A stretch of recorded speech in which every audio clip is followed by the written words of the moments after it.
second game picks up right from there of you dealing with the kidnapping and what it means for the Psychonauts. Well, I'm going to mark that question right off. Continuation of story, question Yes. mark? Okay. You explain what happens there. But in a bit of a different style of setting. We got to see, as you threw the trailer at us, lots of teeth, lots of body areas taking place. Well, it's set inside someone's mind. Like all the levels in Psychonauts, his psychic abilities that he can project his astral projection into your psyche and see your thoughts made real and wrestle with your demons and fight your nightmares. And so inside the mind of a dentist, there's just a lot of teeth. And so it's fun that we can do that kind of, you can tell a lot of story by showing the environment and show the state of someone's mind in the game. I've always loved the I don't know, exaggerated style of Psychonauts and stuff. Like you're inside so many different people's minds, and it's a cool representation of a slice of characters. I wanted to ask you, in this game, is the collectible like the outline thing? Figments? Like yeah, Figments. Thank you. Figments are there. You'll see when they come through. There's some figment teeth and figment toothbrushes. And that's another way, like to have a collectible is not just like a coin or something, but something that tells a little bit of story. Tells a little bit, sometimes an important piece of story might be like hinted at in the figments that you pick up. So what are we seeing right now? Like this environment This right strange here? office space environment? Yeah, it looks horrible. Looks yeah. like hell to me. Yeah, that should be the excerpt for the review on the box. It looks horrible. Looks like Well, no, I mean it's like no. Well, I'll tell you. Quote printed. The Psychonauts are a spy agency, and much like the agents in like Mission Impossible, you know how they used to put on elaborate ruses to like trick someone into thinking that they were on a boat when they weren't or something, so they give up the name of the spy. Right. And so. The Psychonauts do this mentally, so they'll implant an idea in someone's head to make them feel they're in a space that they're not, so that they are more open to revealing information. And in this case, they want to find out who hired Dr. Lobato. Now, Dr. Lobato is the mad scientist who's also a dentist, and he was sort of a villain in the first game, and he kidnapped Truman Zanotto, the leader of the Psychonauts. But they realized he probably couldn't do it by himself. They want to find out who hired him, and so they're creating this elaborate office space ruse inside Dr. Lobato's head, and they're telling him he won Employee of the Year, and now here he is. there it is. And he's so excited about winning Employee of the Year, but he has to get this permission slip signed by his boss, and then they're going to follow him through the office to find out who his boss is. They're convincing him that he's going to win a tropical vacation. And that's just the kind of tricks that these spies do. And of course, everything goes horribly wrong, and then the teeth show up. So the main plot line of the story is to rescue. Is a rescue mission.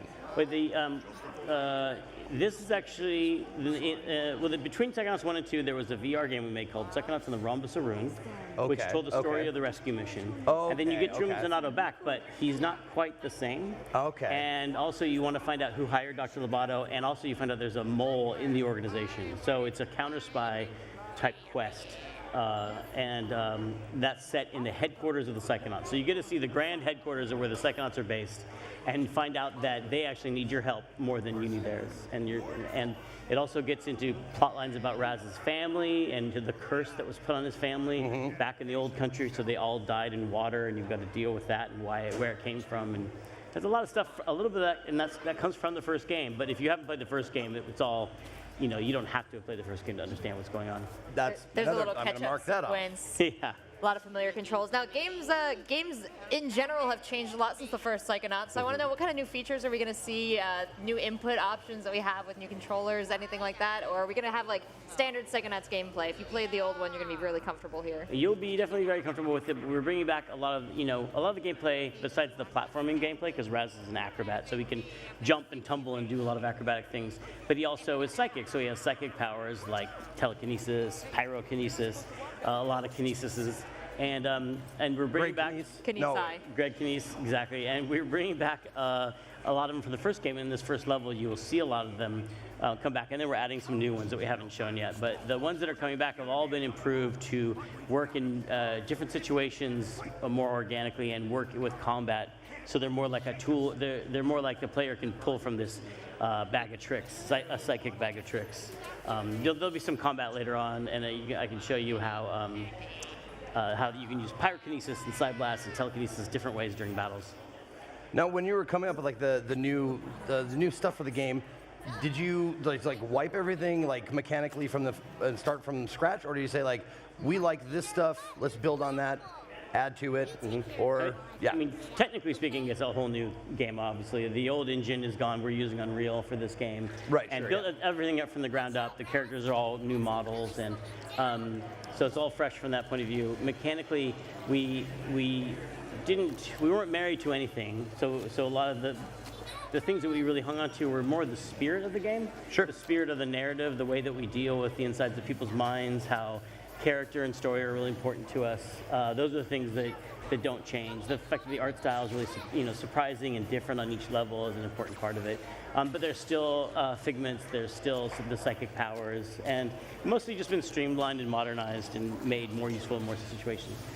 Well, a game that's this beloved. Like everybody I know that has played this game. Keep going. Loves Beloved, this game. iconic. And they amazing. world You're still quoting for the box, right? Yeah. Yep. Healthy for your body and mind. And they say that you are Promotes actually dental like hygiene. demigod status and that kind of thing. But I just gotta. Was it like getting like the band back together? It's like, hey, we're getting the band back together. We're gonna make Psychonauts 2, or was it like we got all new people, everybody's like moved on, or something like that? It's a mix of both because we have 5 or so people from the original team still there. People who have been at Double Fine for 18 years. Oh yeah. And we have a bunch of those, and a bunch that are gone but still come back to work as concept artists and musicians. Our composer Peter McConnell is still working with us, and then we have a fresh new group of people who are brand new and are bringing a bunch of new ideas and new life to the project. And then we were working with all the original cast. So being back in the studio with the actors from the first game was really fun. That really did feel like a bringing the band back together moment where Richard Horvitz and Alexis Lesin and Steve Stanton and Nikki Rapp all come back and they have the same great voices, and it was really fun. That's awesome to hear that they're all back. I know, working on the last game, they're attached to their characters. They're invested in the story. Have they been at all part of the process in writing any of the new dialogue or working through any of the new scenarios? Well, we do some invention in the studio. We mostly write it in advance, but they bring so much of the performance and surprises in the studio that come up. So they are definitely very involved with how the characters evolve. And recently we found out some news, some Xbox news. Tell me. Tell us about Double Fine is joining Xbox Game Studios. That was very exciting. Yeah. Our company started, we signed our first publishing contract with Microsoft for Psychonauts. The first game was originally published by Psychonauts. And I forget what happened, but it didn't work out in the end. But now we're back with them to finish the second game.